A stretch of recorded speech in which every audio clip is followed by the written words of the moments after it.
Good afternoon, everybody. It is February 27th, 2020. It's about almost 4:15 in the afternoon here in Anchorage, Alaska. And I just wanted to start my second video. Having a wonderful day. The sun is shining here. The days are getting longer. It's a beautiful thing. It wasn't even that cold out today. I had some errands to run. Picked up a couple of things. New whiteboard, which is hilarious. Because as you can tell, I had zero anticipation for the camera being backwards. I slapped some stuff up there to discuss for today, and quite frankly, I don't have the time to figure out how to flip the camera around or definitively to rewrite stuff backwards. I just have too much stuff on my plate, but I have some stuff here that I wanted to get out because I think it's very important. As I mentioned earlier, there's a whole bunch of stuff that I've been looking into and gathered a lot of intel on. And I will be divulging it. But this is what I'm going to start with, because before I get to the big picture, which is very important, we need to remember there's people involved in this process. And there's people that are looking to mend and people that need help. And I came across some information in that regard that I think is a priority to get out to folks that need it. So with that being said, here we go. I have been perusing a lot of Freedom of Information request stuff as of late, thanks to Penny Bradley. She had put up a wonderful link, and I have been mining that thing like crazy. As I mentioned in my previous video, I have had the benefit on working at a very lot of peculiar installations in my life. And in that process, I guess you would say, I've heard a lot of things, a lot of terms, a lot of names. Projects, peoples, places, tasks, systems, components, you name it. I've heard a lot of stuff, and now I'm going to start crossing the T's and dotting the I's for everybody else. As I'm deciphering my experience, I am going to let you folks know what I'm coming across. So, for starters, even though it's backwards, I'll read it to you. Today's topic is going to be in regards to folks that feel that they have been impacted by anything on this list. Project Gondola Wish, Project Grill Flame, Project Center Lane, Project SCANATE, Project Sunstreak. Those projects were almost interchangeable for a few decades and operating under different financing by either the Army, the CIA, or the Air Force. It was almost unable to tell who was actually funding it because the projects were changing names and titles and funding so often. But granted, I do have the paperwork. This is part of what I'm going to present to folks, is the history of these programs and how they were actually transacting their affairs, I guess you would say. There's a paper trail now. And a lot of this stuff was associated to activities on Long Island, and I will be bringing that around. But, like I said, under the first names, Army, CIA, Air Force, it kept changing hands, going back and forth, and they just kept passing the ball around. Eventually, in the mid-90s, the project collapsed all of its departments basically under what appears to be the title Stargate, and it looks like it went to the DIA at that point. Now, I do not think that that is the end of the story.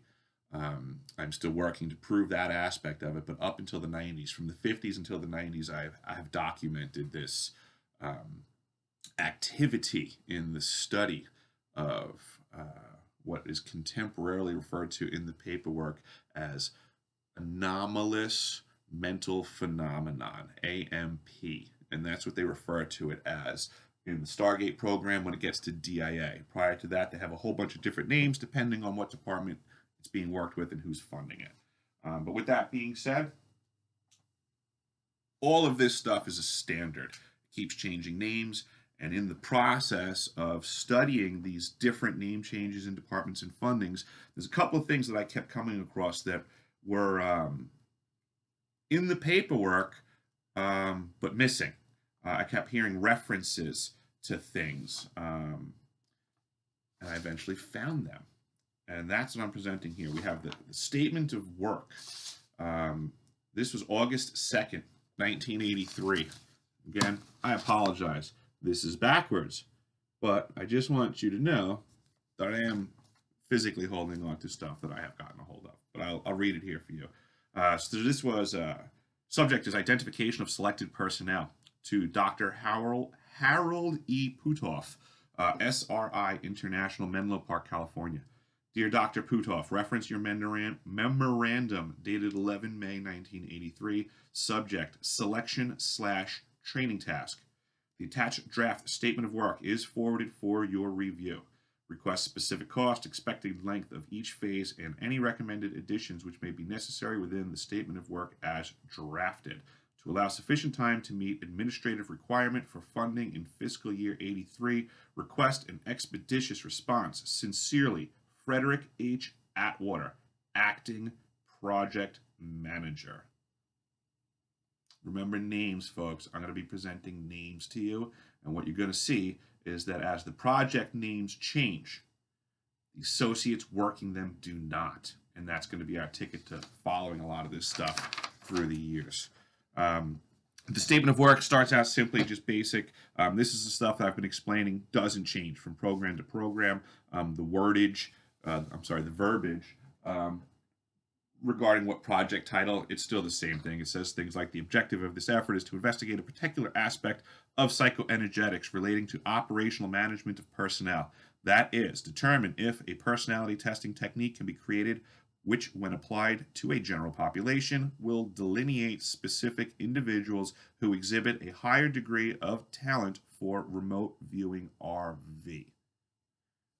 I assure you, I've read tons of paperwork, and I will be presenting it, that they were getting very satisfactory results in their study of remote viewing, or AMP, anomalous mental phenomenon. What they constantly refer to in this is that basically it's a way of knowing something without knowing how you know it. That information can be known to be valid, but not known how it was that the person ascertained it. And that is effectively what they were doing in these programs, is to try to find the people that had this ability and then help to cultivate it to make it stronger.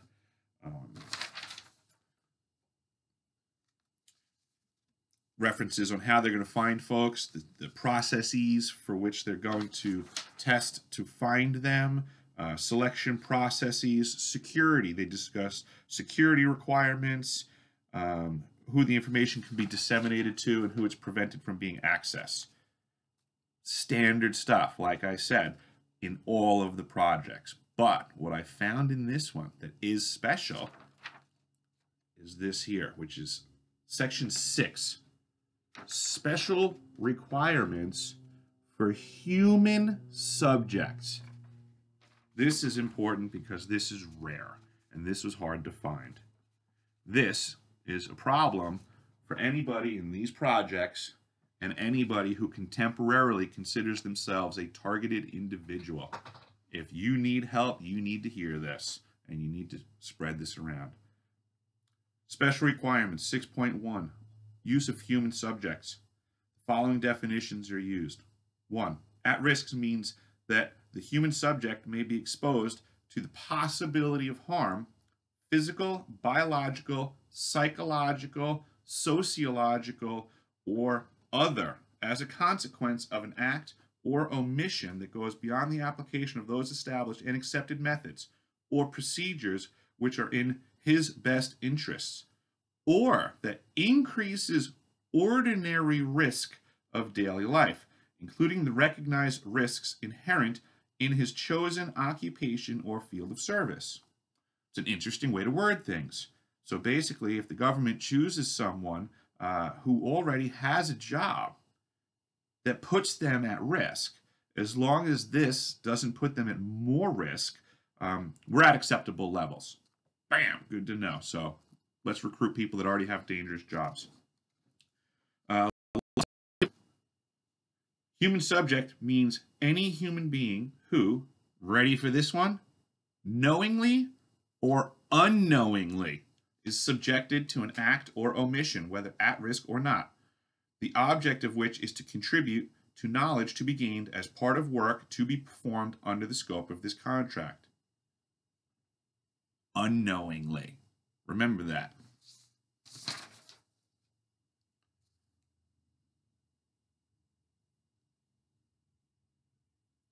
Yep.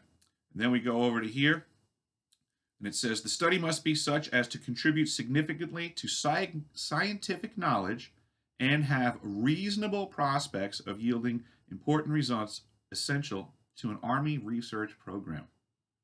Fair enough, as long as the results are good enough for an Army research program. The subject will be informed that at any time during the course of his participation, he has the right to revoke his consent and withdraw from participation without prejudice to himself. That's interesting.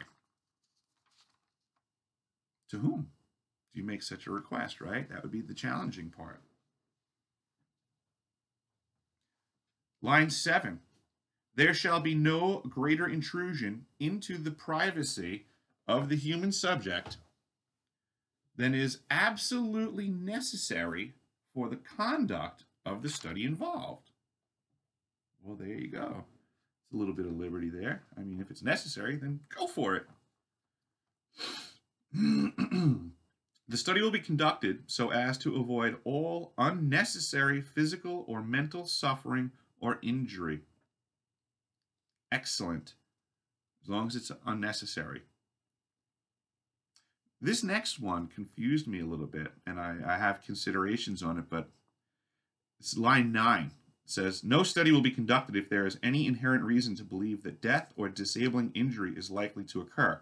Sufficient animal or laboratory experiments or other evaluations must have been completed to give assurance of acceptable risks prior to the use of human subjects. That's interesting, because if you're talking about just remote viewing, if that's all you're doing, how are you going to do this with animals, and what would be the inherent danger that would be happening to the people that would be substituted or mitigated by practicing with animals first? So this leads me to believe that there's yet another door to be opened in these projects, or potentially this is chair-related, tech-related, Montauk stuff. Not 100% sure on that line. Didn't expect to see it. Line 10. The degree of risk to be taken will never exceed that which is justified by the benefit to the subject and or the humanitarian importance of the knowledge to be gained. Humanitarian. That's wild. Line 13 says human subjects will have no physical or mental conditions which will make participation more hazardous for them than it would be for normal healthy persons, unless such condition is a necessary prerequisite for the particular study involved. In any such case, the use of human subjects with such pre-existing conditions must have been specifically described and justified in the scope of the work to be performed under this contract. So, if we need you to have mental problems before we start with you, we can do that too. A fair explanation of the procedures to be followed and their purposes, including identification of any procedures which are experimental. A description of any benefits reasonably to be anticipated.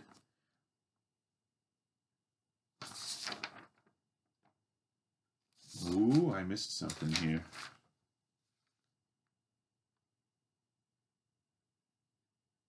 I missed something that I wanted to tell you guys, or is that on the other one? Ah, sorry, I didn't miss it. It's on my other paperwork. I was getting them confused. Where was I? An instruction that the subject is free to revoke his consent and to discontinue participation at any time without prejudice to himself. That's why I got confused, because this is important and it's on the other paperwork as well. So they're basically saying that if you don't want to do this anymore, you can get out. Prior consent by a subject or his legally authorized representative shall be obtained in all cases. A legally authorized representative. In what capacity would somebody need a legally authorized representative to sign off on them being experimented on by the government? What if they weren't an adult?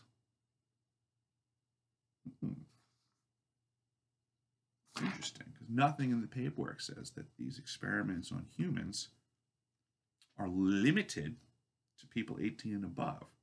What it actually says is that there's a lot of stuff that, if it's good for the cause, it's good for the cause. Next batch of papers.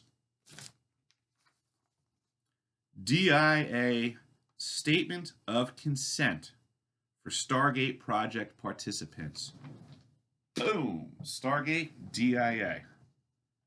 Now, technically, this paperwork doesn't have a date officially, but it is DIA and Stargate, so I would gather this is from the 90s.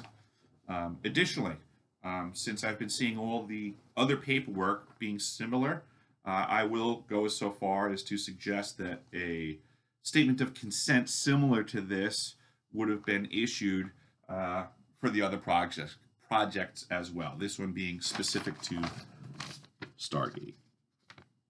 Again, I apologize. It's backwards, but you can see what I'm holding here. And again, this is for all you targeted individuals, so you know the legalese that you are bound by. Hopefully this can give you a leg to stand on.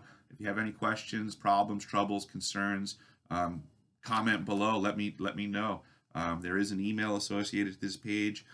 If I can get you paperwork, if that helps you, let me know. But here we are. Statement of Consent. DIA Stargate Project Participant. I, blank, voluntarily accept assignment to the DIA Stargate Project and fully understand that. The DIA and DoD General Counsels have determined that the Stargate Project constitutes experimentation on human subjects. As required by Procedures 13 of DoD Directive 5240.1-R, approval for project activities has been granted by the Deputy Secretary of Defense. The aim of Stargate is to develop highly skilled personnel who are capable of conducting professional-level intelligence / counterintelligence operations through the use of psychoenergetics methodology. Development of Stargate will be accomplished with special training based on mission requirements.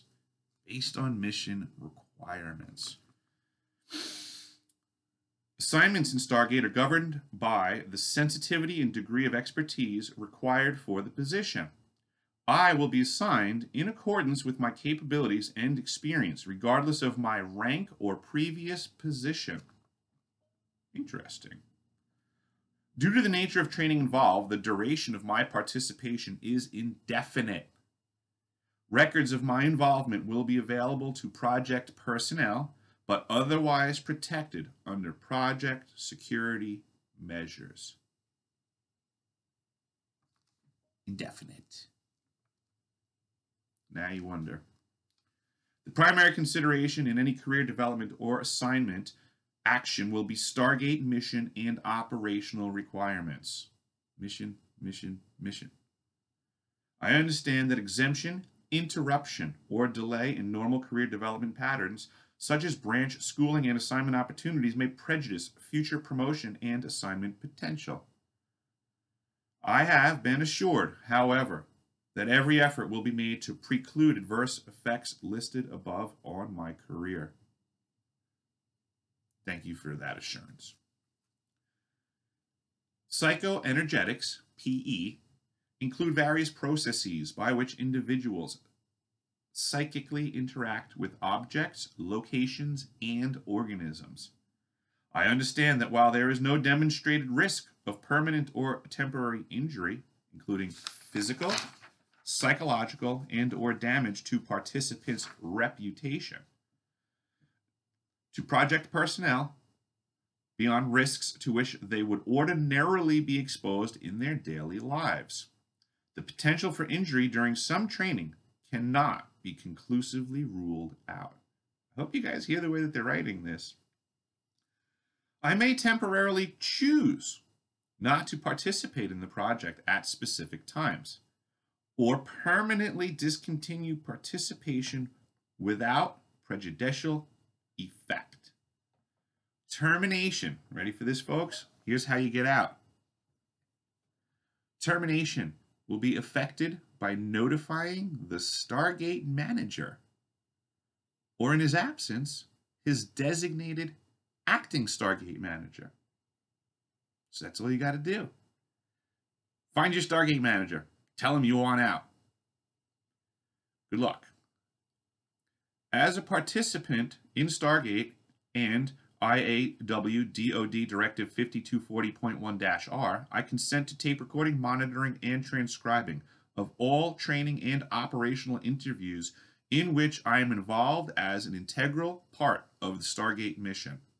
I understand that these recordings are subject to being monitored and or transcribed by third parties not otherwise involved in operations or training.